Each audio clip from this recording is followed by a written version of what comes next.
The balcony was supposed to be a symbol of unity, but one remark changed everything. In front of carefully arranged smiles, polished protocol, and a watching nation, Catherine made a decision no one expected.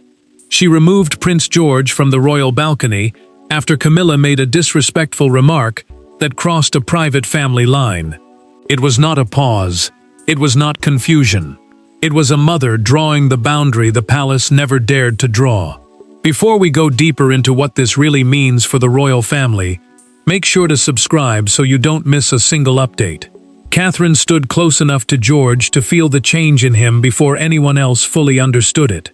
The young prince had been placed near the heart of the balcony formation, and that mattered, because the royal balcony is more than a public platform. It is the place where the monarchy shows the country who belongs at the center of its future. George was not just present. He was being displayed as continuity. William watched the line of faces with the controlled calm expected of him, but when Catherine's expression hardened, the prince knew the moment had shifted from ceremony into danger. Camilla kept her smile fixed, but her words had already landed. The queen consort's remark was low enough to miss the public, yet sharp enough for the people closest to her to hear. It touched George's place, his behavior, and the heavy future waiting for him. Catherine did not turn it into a public argument. She did something far more powerful. She placed herself beside her son with a stillness that felt like warning. George looked up at her, confused by the sudden coldness around him, and she answered without a speech. Her hand moved near his back. Her face changed. The decision was already made. William saw George look toward Catherine, and something inside the future king tightened. He had spent his life learning how to survive difficult moments in public, but this was different. This was his child. This was the next heir standing inside a family wound he was too young to understand. Camilla remained composed, but her silence after the remark only made the damage feel heavier. Charles noticed too late. The king saw Catherine guide George away from the balcony line, and for one breath, the entire royal image seemed to crack. Catherine did not rush. That was what made it unforgettable. She removed George with calm precision, not panic, not anger, not performance. The palace had built that moment to show unity, but her action revealed protection. Every aide understood the danger at once. The formation had been planned to project stability, and now the most important child in that formation was gone. Charles stared at the space George had left behind, while William kept his eyes on Catherine. Camilla understood the cost of what she had said, even if she refused to show it. And behind the polished silence, one truth began moving through the family faster than any official explanation could stop it. Catherine had not broken protocol. She had exposed the fracture protocol was hiding. But before the palace could decide how to explain Catherine's move, everyone inside that balcony circle had to face the real question: who had been wounded most by Camilla's words? Behind the shock of that single balcony moment were four people carrying four different burdens. Catherine was not just a princess protecting protocol. She was a mother watching her eldest son be pulled into adult cruelty. George was not just a child in a suit. He was the future of the crown. William was not only a husband standing nearby, he was a father forced to choose silence or defense. And Camilla had just stepped into dangerous ground. Catherine moved first because she understood the danger faster than anyone else. George had been standing in a place meant to show strength, but the royal balcony, the public platform where the family gathers to show unity and succession, had suddenly turned into a place of pressure. That mattered because George was still young, still learning how to carry a future he never chose, and one careless remark could make that future feel like a punishment. Catherine saw him stiffen. She saw the brave little control in his face, and she knew the crown had asked too much from him in that moment. George tried to stay still, but his eyes searched for his mother. The young prince did not understand every layer of Camilla's remark, but he understood tone. He understood when adults were speaking over him instead of to him. That was the wound. Not the balcony, not the cameras. The wound was a child being made to feel judged inside his own family. Catherine bent toward him in the corridor afterward, her voice low, her words gentle, telling him he had done nothing wrong. George nodded, but the effort on his face said more than any answer could. William entered moments later, and the silence told him enough before Catherine spoke. The prince looked first at George, then at his wife, and his calm became colder. He asked what had been said. Catherine answered carefully, not loudly, not dramatically, and that restraint made it worse.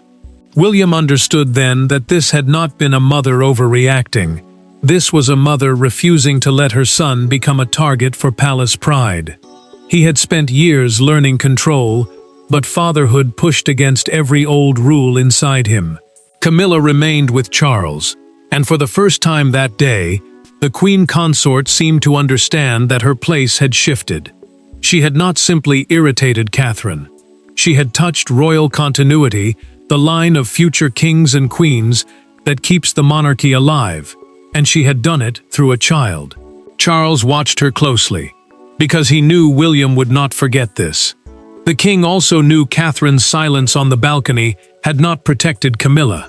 It had protected George. The damage now had names. Catherine carried a mother's fear. George carried confusion. William carried anger under discipline. Camilla carried the first sting of consequence. And as the palace tried to breathe again, one truth pressed harder with every passing second. This was not born in a single careless sentence, because the palace had already been moving toward this rupture long before George was led away. Every royal breaking point has a hidden beginning. This one began weeks earlier, not on the balcony, but inside a smaller room where fewer people were listening, and the masks were easier to drop. A rehearsal for the balcony lineup became the first warning sign. Catherine saw it, William sensed it, George absorbed it quietly, and Camilla, believing the room belonged to her influence, said something that would later return with devastating force. Catherine had entered that rehearsal expecting discipline, not humiliation. The balcony lineup was being practiced at Buckingham Palace, and the lineup simply meant the planned order in which each royal would stand during the public appearance. That order mattered, because every place carried meaning. George, standing near the center, showed the future of the monarchy. Camilla, standing close to him, showed unity between generations. But unity became tension when the queen consort corrected the young prince sharply and questioned whether he was truly ready to stand so prominently beside senior royals. George went still. The young prince did not answer back, because he had been taught manners before power. But the hurt moved across his face before he could hide it. Catherine stepped closer at once. She did not interrupt with anger, yet her movement told the room she had heard every word. This was not a simple reminder about posture or timing. This was a question aimed at George's worthiness, and Catherine understood the difference. Her son was being measured like a symbol before he had even been allowed to feel like a child. William sensed the change from across the room. The prince watched George withdraw into silence, and his own restraint became a battle.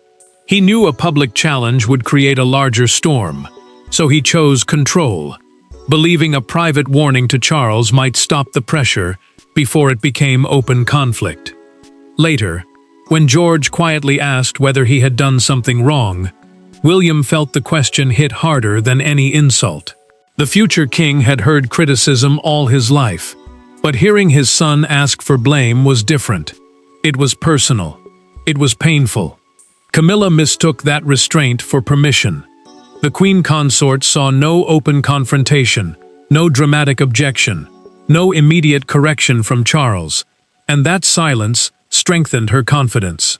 She believed the room had accepted her tone as royal discipline, the strict behavior expected around ceremonial appearances. Catherine did not accept it.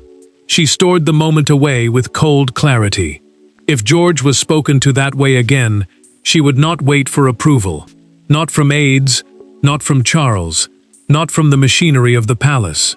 Catherine remembered everything when the balcony remark came. She remembered George's quiet question. She remembered William's shaken face. She remembered Camilla testing the line once before and finding no consequence waiting. That was why the second remark did not feel careless. It felt repeated. It felt chosen. And in that instant, Catherine understood the truth no one else wanted to say. This was not one insult. This was a pattern finally stepping into daylight. The true explosion did not happen on the balcony. It happened behind a closed door, when the smiles were gone and the titles no longer softened the room. Catherine faced Camilla without the protection of cameras, courtiers, or ceremonial distance. William stood beside his wife, no longer willing to pretend the moment could be managed. Charles watched the two women he needed most stand on opposite sides of a wound that would not close. Catherine entered the private room with calm on her face and fire behind it. William followed, quieter than usual, but the prince's silence carried more force than shouting. Camilla looked up as if she expected explanation, not challenge. Charles stood between them for a moment, already feeling the danger in the air. This mattered, because the room was no longer dealing with a simple family disagreement. It was dealing with royal discipline, the strict rules and behavior expected from family members during public duty being used as an excuse to wound a child. Catherine did not waste words. She looked directly at Camilla and asked her to repeat what she had said about George. The queen consort's expression tightened, and she tried to frame the remark as concern. She said the young prince needed to understand the weight of his position. She said everyone had duties. She said public life demanded strength. But Catherine heard the escape hidden inside every sentence. Camilla was trying to turn harm into guidance, and Catherine refused to let that happen. William placed one hand on the back of a chair, but did not sit. That single choice changed the room. The prince was not there for tea, not there for soft language, not there to help Charles smooth the edges. He watched Camilla carefully, and the queen consort finally understood that his anger was not dramatic. It was controlled. It was focused. It was the anger of a father who had seen his son made small in a place where he should have felt protected. Charles tried to step in. The king spoke Catherine's name gently, hoping tone could do what authority could not.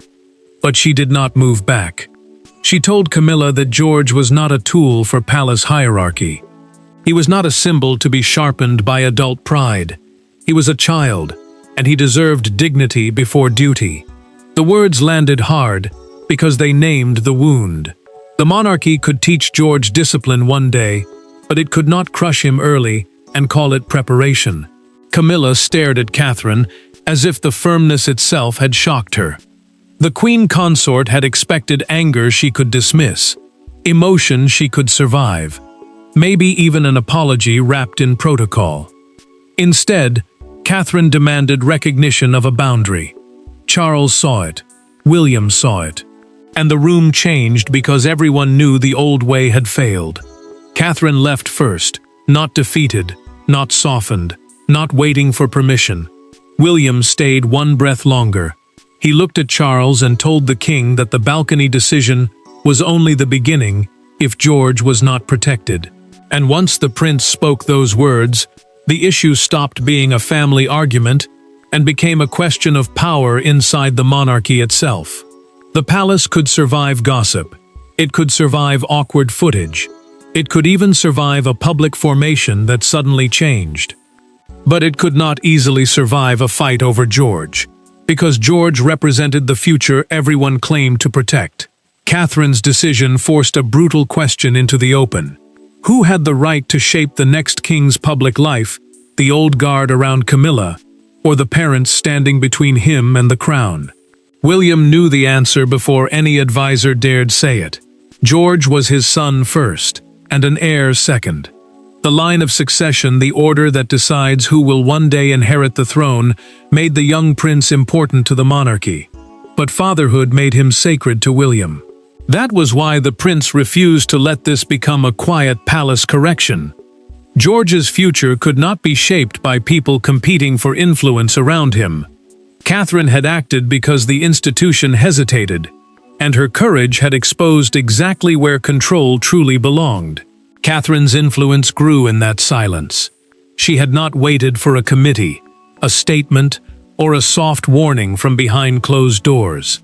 She had moved when George needed her, and that mattered because the palace often survived by delaying hard choices until the emotion faded. This time, the emotion did not fade. It sharpened. Catherine's decision proved she would not let her child be polished into a royal symbol before he was protected as a person. And once she did that, everyone had to respond. Charles read the private briefing with a heavy face. The king turned the pages slowly, then set the file down without speaking. The briefing, a confidential summary prepared for senior royals to explain the risks and possible responses, made one thing clear. The balcony disruption was no longer just about Camilla's remark. It was about authority. It was about whether William and Catherine had final say over George's public role, or whether older palace circles could still push the child into positions that served appearances before well-being. Camilla felt the walls moving around her. The queen consort learned that aides were discussing ways to prevent direct public pressure between her and George at future appearances, and the isolation struck harder than any public criticism. She had expected the palace to manage the damage around Catherine. Instead, the conversation began moving around her.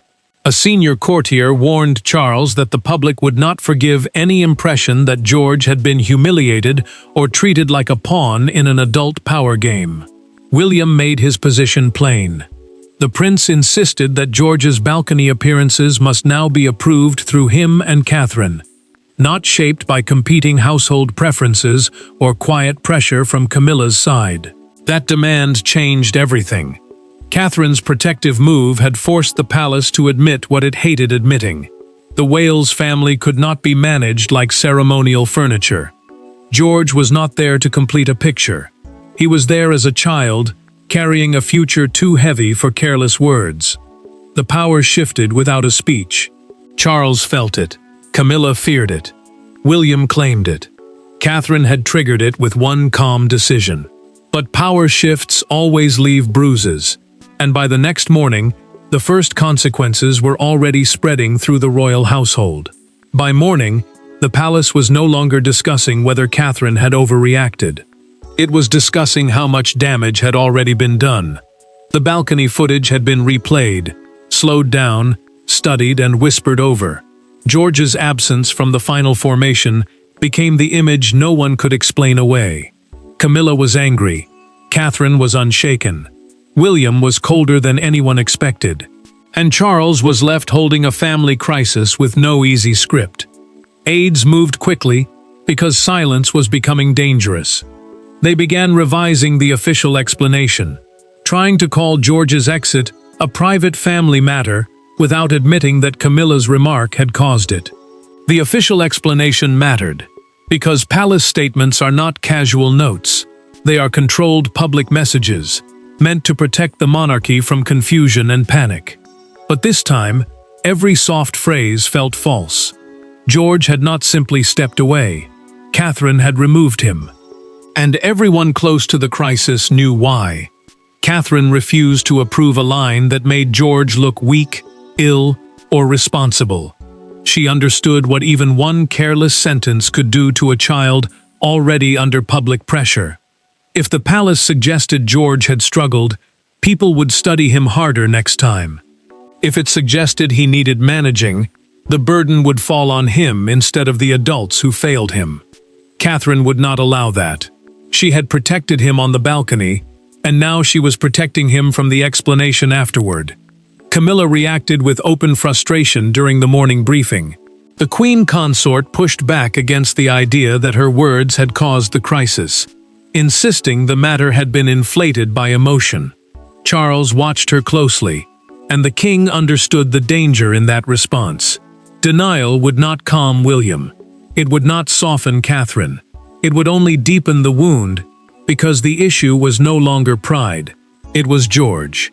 And George had become the one person no one could safely blame. George sat at breakfast quieter than usual. The young prince tried to act normal, but Catherine saw the careful way he listened whenever adults lowered their voices. She kept the morning gentle, asking simple questions, making the room feel ordinary for him. That mattered because royal children grow up surrounded by duty. But duty cannot replace safety. Catherine wanted George to feel that home had not become another balcony, another place where he had to stand still and absorb pain. William received the proposed palace line and read it once. The prince did not shout. He did not ask for another draft. He simply said it protected everyone except the child who had been hurt. That sentence ended the discussion. Future balcony planning was temporarily frozen until he and Catherine approved new boundaries for George's appearances. The fallout had become official. Charles knew the household had crossed into a new chapter. Camilla felt the consequences closing in. Catherine stayed firm. William stayed colder than before. Yet the real turning point did not come from a statement, a briefing, or a courtier's plan. It came from one private conversation no one else was allowed to hear. After the noise, there was silence. No aides, no palace language, no public performance. Just Catherine and William in a private room, speaking not as future king and queen, but as parents. The decision they made there would reshape everything that followed. It was not revenge. It was not rebellion. It was a promise.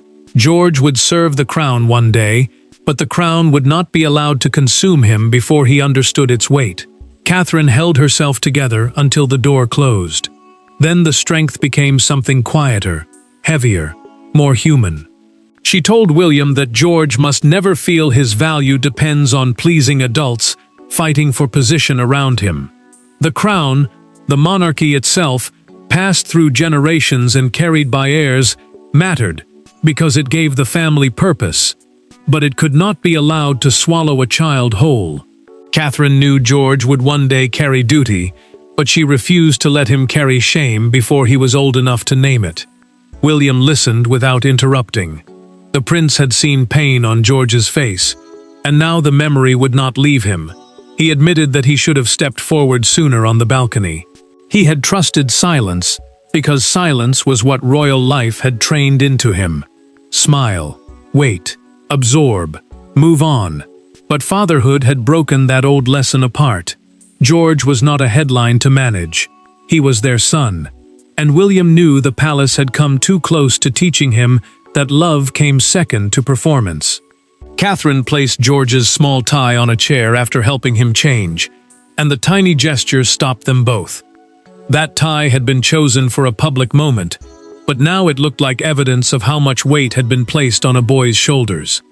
Catherine looked at it for a long second. William looked at her. No one needed to explain what they were thinking.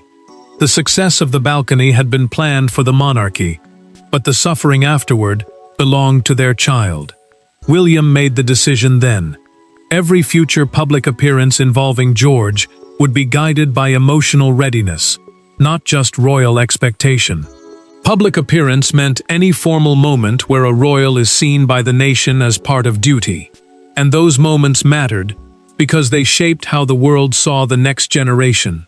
But from now on, the prince said, George would not be pushed forward simply because the palace needed a perfect image. Catherine agreed to restraint, not surrender. She would not attack Camilla publicly. She would not turn the wound into a feud. The queen consort would face consequences, but Catherine's focus would stay where it had been from the first second, on George. William understood that choice. It was stronger than revenge. It kept the child at the center, not the insult. The line was drawn quietly. George's dignity was no longer open to negotiation. Catherine had protected him in the moment, and William now protected the future around him. But while the two of them chose restraint behind closed doors, the world outside the palace had already chosen its own interpretation of what the balcony moment meant. The public did not need a full transcript to understand the emotion. One image was enough.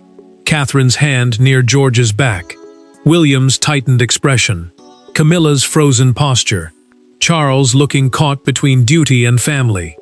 By sunrise, that single balcony moment had become more than royal footage. It became a national argument about childhood, power, motherhood, and whether the monarchy had finally been forced to protect its youngest heir from its oldest habits. London woke to the picture that changed everything. A major newspaper placed Catherine and George across its front page with the headline, "A Mother Before the Crown." That headline mattered because the crown, in simple terms, means the monarchy as an institution, not just the person wearing a title. The public saw the story through that frame at once. Catherine was not being painted as difficult, she was being seen as protective. George was not being discussed as a future king first. He was being seen as a child. A broadcaster repeated the footage through the morning, calling it the most emotionally charged balcony disruption in years. The royal balcony, the public platform where the family stands during major national moments, had become the stage for something far more personal than ceremony. Commentators focused on George's expression and Catherine's protective gesture. They noticed William's jaw tighten. They noticed Camilla go still. They noticed Charles standing between duty and blood. And that mattered, because people suddenly understood the cost of pretending everything was fine. Crowds gathered near Buckingham Palace gates before midday. One woman held a handwritten sign that read, "Let George be a child." That single message spread faster than any official statement, because it said what many people felt. Catherine had done what parents watching at home imagined they would do. She stepped between her son and humiliation. George became the emotional center of the story, not because he spoke, but because his silence showed how much pressure had been placed on him. Camilla faced the sharpest criticism. The Queen Consort's defenders tried to call the moment discipline, but the public mood had already turned. The story was no longer about manners or position. It was about whether an adult inside the royal family had made a child feel small during a public moment. Camilla understood the danger of that framing, because once the nation believed George had been hurt, every explanation sounded like excuse-making. Her frozen posture became part of the verdict people were building. Palace aides released a restrained statement emphasizing family privacy and respect for young royals. The statement mattered because palace language is carefully measured, meant to calm stories without feeding them. But this time, the careful wording only confirmed that something serious had happened. Catherine received a wave of sympathy. William was praised for backing her silence. Charles was judged for hesitating, and the palace realized it had lost control of the meaning. The shift became final before evening. Catherine's decision was no longer viewed as a breach of protocol. It had become a moral stand. George had been protected. Camilla had been exposed. William had been tested. Charles had been forced to choose what the monarchy should defend first. And once the nation placed its sympathy with Catherine and George, the monarchy had only one path left to decide what kind of family it wanted to be seen as. In the end, the balcony was never really about a balcony. It was about a child standing inside a machine older than anyone around him. It was about a mother refusing to let ceremony excuse cruelty. It was about a father realizing silence can look like loyalty until it fails the person who needs protection most. And it was about Camilla learning that influence has limits when it touches the future king. Catherine had changed the terms of the room without raising her voice. The palace accepted new boundaries for George's public appearances, giving her and William final say over when and how he would stand in major royal formations. A royal formation means the planned placement of family members during public events. And that mattered because every position sends a message about power, trust, and the future. George would still be seen. He would still grow into duty. But he would no longer be pushed forward just to complete an image. Charles supported the change quietly. The king did not make a grand speech, because he knew grandeur would only make the wound louder. He understood that the crown, the monarchy as an institution, not just a title, could not be seen sacrificing a child for appearances. That was the line Catherine had forced everyone to see. The monarchy could survive tension between adults, It could survive hard conversations behind closed doors. But it could not survive looking careless with the child who represented its tomorrow. Catherine did not apologize. She did not need to. She had removed George because protocol failed him in the moment he needed protection most. Protocol simply means the formal rules royals are expected to follow. But rules lose their dignity when they protect pride instead of people. Catherine knew that truth now with painful clarity. Her calm had not been weakness. It had been control. Her silence had not been fear. It had been a mother choosing the exact second to act. William stood beside her with no hesitation left. The prince understood that George's future had to be built with strength, not fear. He had watched his son absorb a wound meant for adults, and he would not let that become training for kingship. George needed confidence before duty, love before pressure, and safety before ceremony. William knew the old royal instinct was to endure everything silently, but he also knew silence had nearly failed his child. Camilla was left chastened. The queen consort understood that her remark had done more than wound a family moment. It had exposed the limits of her authority. She could influence rooms, shape conversations, and hold her place beside Charles, but she could not cross into George's dignity and expect the palace to protect her from consequence. Catherine had made that clear. William had confirmed it. Charles had accepted it. George received the reassurance he needed most. Catherine and William told him privately that he had done nothing wrong. The young prince did not have to carry the blame, the whispers, or the weight of adult pride. In that moment, the story finally released its deepest pain. George was restored as a child, before he was treated as an heir. This was the verdict. Catherine's balcony decision changed the monarchy, because it proved the next generation would not be protected through silence, but through courage. This was the day the palace learned that Catherine's calm could be stronger than any crown, and that when George was hurt, protocol would no longer come first.